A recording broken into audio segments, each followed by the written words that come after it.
मोहनलाल, घर से बाहर निकल। या तो मुझे मेरा कर्जा दे या फिर ये घर मुझे दे। मैंने तो आपसे पहले ही मना किया था, इस आदमी से पैसे उधार मत लो, ये अच्छा आदमी नहीं है। अगर समय पर पैसे नहीं चुका पाए तो रही से इज्जत भी चली जाएगी। दिन बुरे चल रहे हैं सावित्री, जो भी व्यापार शुरू किया सबने घाटा ही दिया। पिताजी के गुजरने के बाद सोचा चंगीराम से कुछ पैसे उधार लेकर एक व्यापार चालू करूं, उसमें भी घाटा चला गया। उसके बाद एक सगा छोटा भाई था, वो भी मुझे छोड़कर चला गया। अब ये वक्त से पहले पैसे मांग रहा है, तो बताओ इसको कहाँ से दूं अपने पैसे। बाहर निकल, तुझे पैसे देने ही पड़ेंगे। आज तो इसकी इतनी बेइज्जती करेंगे कि ये घर इसको अपने नाम कराना ही पड़ेगा। अरे सुन रही हो, कैसे भैया के लोग कपड़े फाड़ रहे हैं। बिना सोचे समझे लोगों से उधार लेंगे तो यही हाल होगा।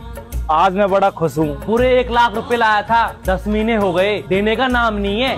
बाहर पूरा मोहल्ला खड़ा होकर हमारी हंसी उड़ा रहा होगा। हे भगवान, ये दिन दिखाने से पहले तो मुझे मौत ही दे दे तू। अरे तू बाहर आ रहा है या फिर मैं अंदर आऊँ?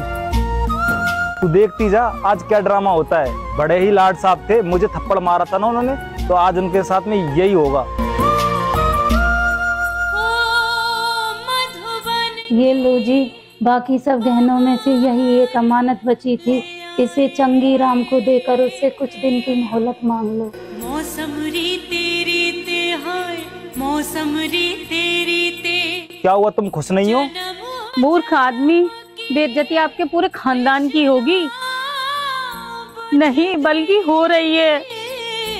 वो 2 टके का आदमी आपके भाई की बेइज्जती कर रहा है और आप खड़े खड़े देख रहे हो। बड़ी अजीब बात है, आप उस पर हंस रहे हो। फिर से सजाए जब एक भाई की बेइज्जती होती है तो दूसरे भाई की भी इज्जत पर उतनी ही आंच आती है। जेठ जी ने उस दिन आप पर इसलिए हाथ उठाया था क्योंकि आप शराब पीकर मोहल्ले में हंगामा कर रहे थे। उस दिन वो आपका आपसी मामला था, इसलिए मैंने आपसे कुछ नहीं कहा। लेकिन आज इज्जत हमारे पूरे घर की जा रही है, मैं नहीं देख सकती। नहीं सावित्री, ये तुम्हारे सुहाग की निशानी है, मैं इसे नहीं ले सकता। मैं चंगीराम से वैसे ही हाथ पैर जोड़कर कुछ दिनों की मोहलत ले लूंगा, मैं इसे नहीं ले सकता सावित्री। मेरा सुहाग तो आप हो जी, मैं आपको झुकते हुए नहीं देख सकती। इससे अच्छा तो यह है कि मैं इस मंगलसूत्र का ही त्याग कर दूं। गले में काला डोरा पहन लूंगी, अच्छे दिन आएंगे तो मंगलसूत्र तो और बन जाएगा। तुम ठीक कहती हो, मुझसे बहुत बड़ी गलती हुई है, लेकिन अब तुम ही बताओ क्या करना है। करना क्या है, आप भी एक लट उठा लो, मैं भी एक लट उठा लेती हूँ, देखते हैं वो कितने बड़े सूरमा है। चलो ठीक है, अलमारी में 1 लाख रुपए पड़े हैं, उन्हें भी लेकर चलो। जिन बिरवों को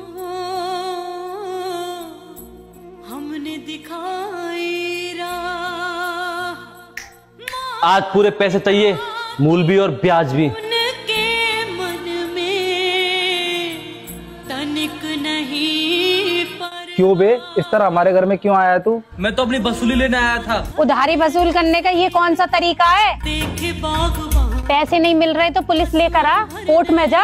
ये कौन सा तरीका है पैसे वसूल करने का? अरे 1 लाख रुपए के चक्कर में ये तो 15 लाख के घर पे कब्जा करने आ गया। फिक्र मत कर सावित्री, अब भाई आ गया है, सब कुछ ठीक कर देगा। चलो जी, इसका हिसाब कर देते हैं।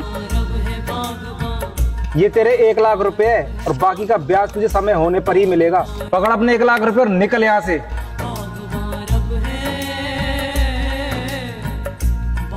तेरा ये एहसान मैं जिंदगी भर नहीं भूलूंगा छोटे। मुझे माफ कर दो भैया, मुझे तो 3 साल पहले ही आ जाना चाहिए था, जब आपका व्यापार डूब रहा था। मैं तो आज भी आपसे राजी नहीं था। अगर एहसान मानना है तो अपनी बहू का मानो, जिसने मुझे सोए हुए को जगाया। किसी ने ही मुझे बताया कि अकेले भाई की इज्जत नहीं, पूरे खानदान की इज्जत जा रही है। सोचे बागवान। बेटा, मैं तुम्हारे माता पिता को प्रणाम करता हूँ जो उन्होंने तुम्हें ऐसे संस्कार दिए। बागवान